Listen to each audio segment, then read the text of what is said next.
Quando Rondo went viral after he linked up with NBA youngboy and was becoming one of the hottest new rappers in the game.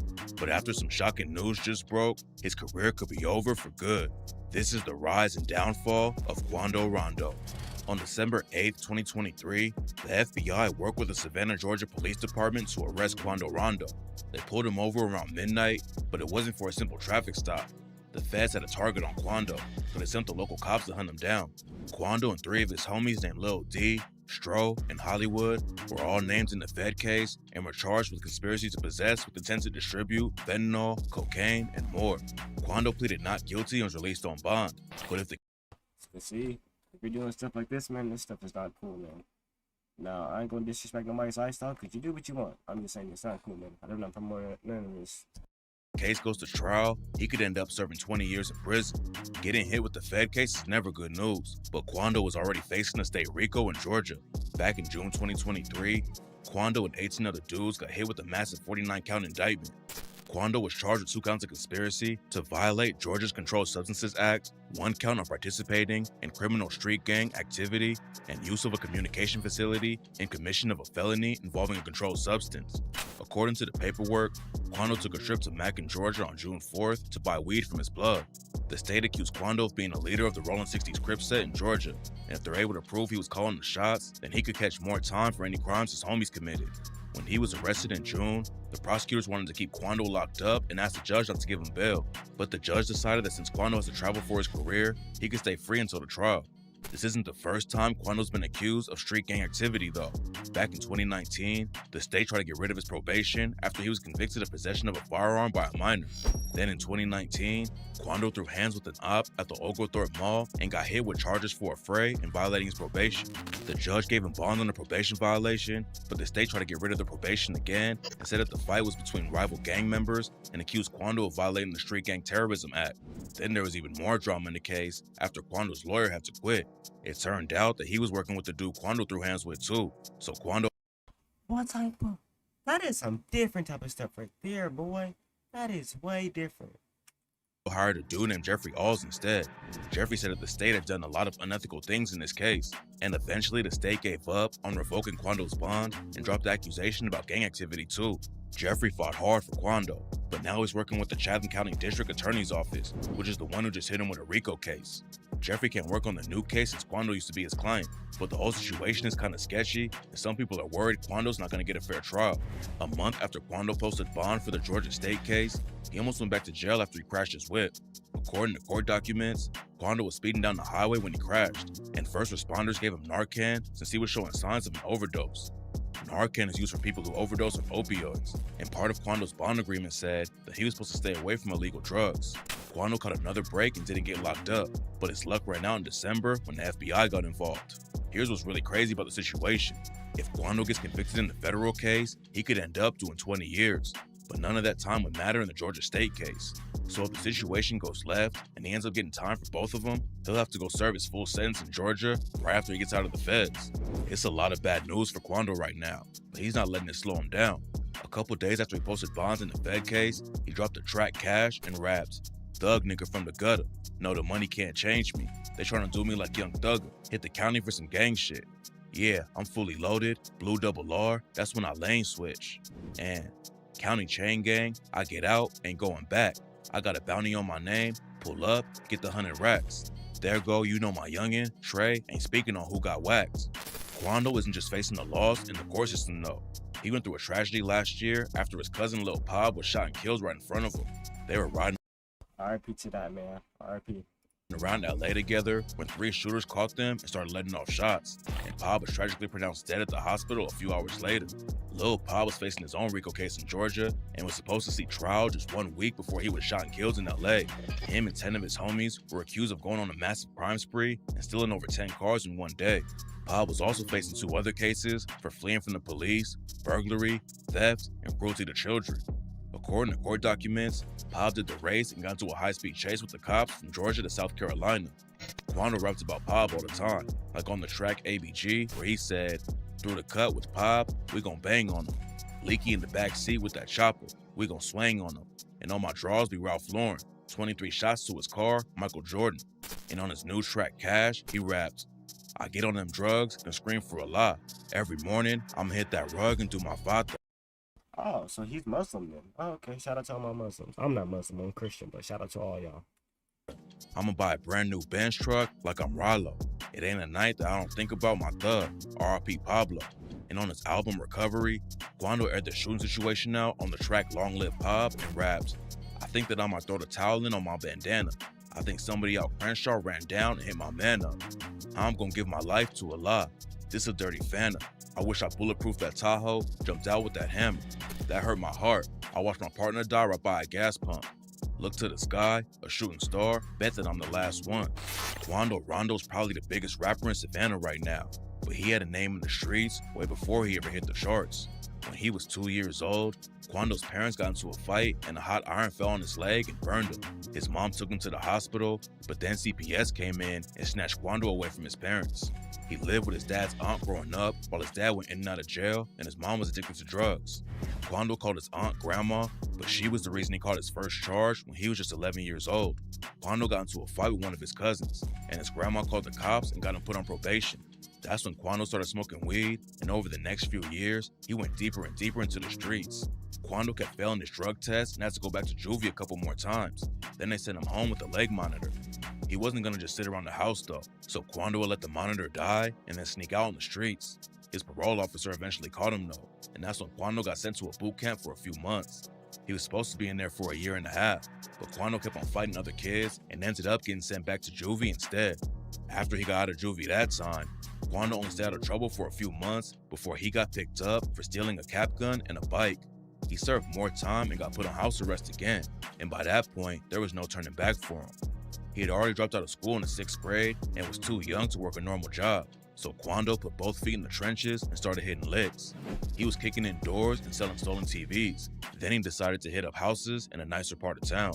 But on his first robbery in a rich area, Quando tripped a silent alarm and got sentenced to another 15 months in juvie.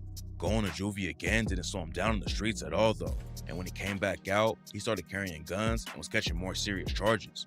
According to rumors, Quando even killed one of his homies back then who testified against him. There's no evidence to back it up, but on the track, Letter to You, he raps, "Put my trust in DJ, and that nigga testified on me. Double back, come strapped up with the Mac. That day tried to put that fire on me. No face, no case, I emptied out that 4-5 on me.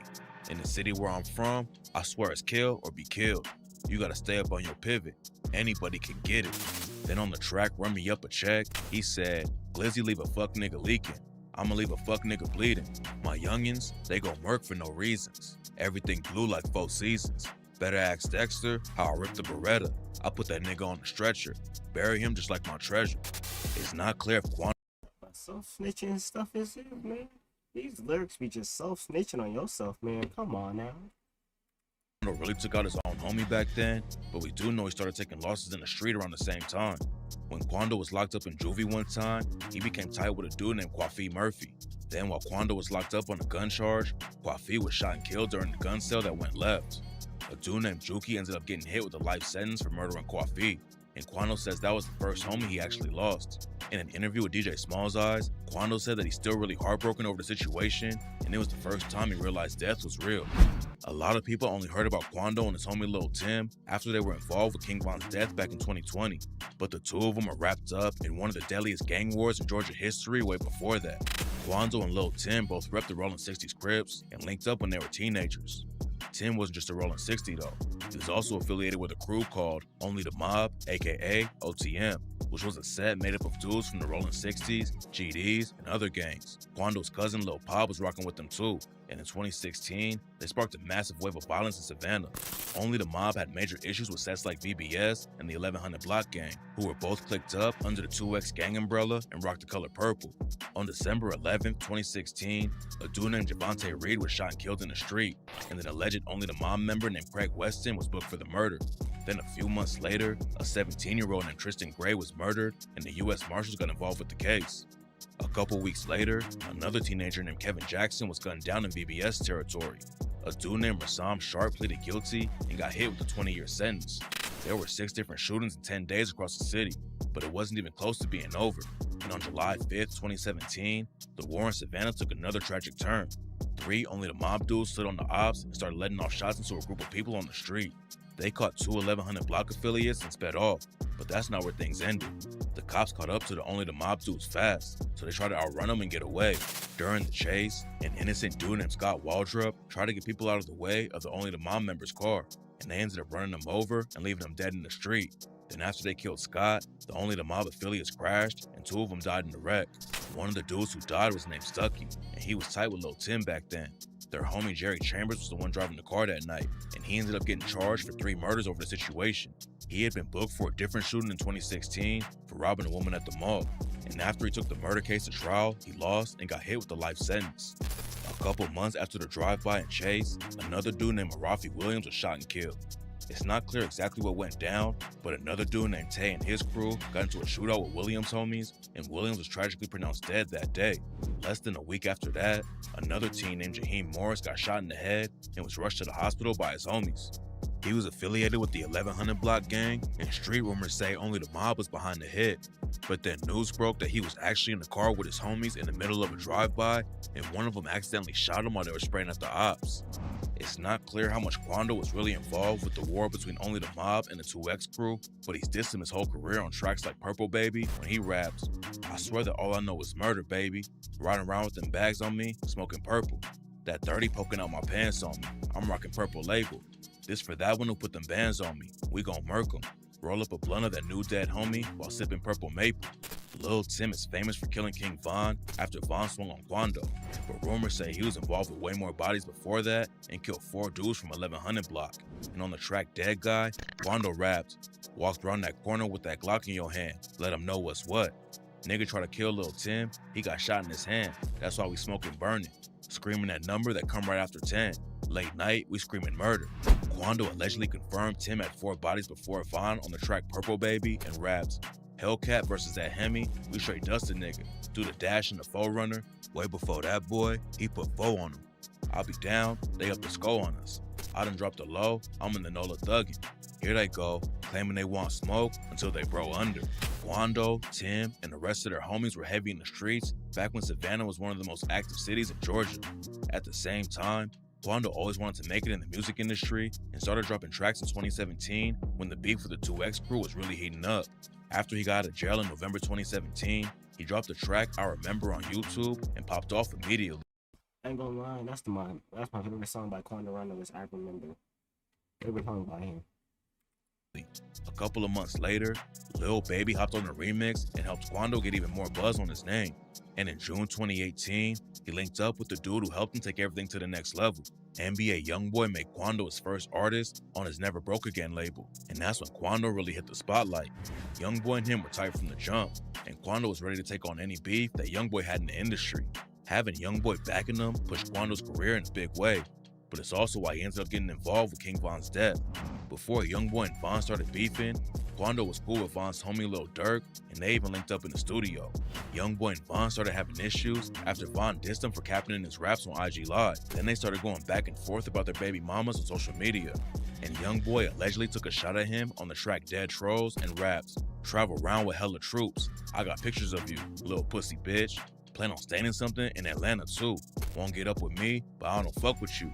All in Pampers, sunset tripping too. Bounty hunter bitch, trying to eat the crew."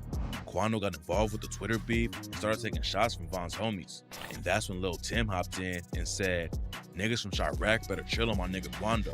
It was clear that the beef was heating up, but nobody expected it to end with Von getting killed right when he was becoming a superstar. Quando made it out of the situation alive and didn't face any charges, but now he's dealing with 2 cases that could get him locked up for years. He beat the odds and became one of the hottest rappers in the game and survived the streets of Savannah, but right now it's looking like he might do some time.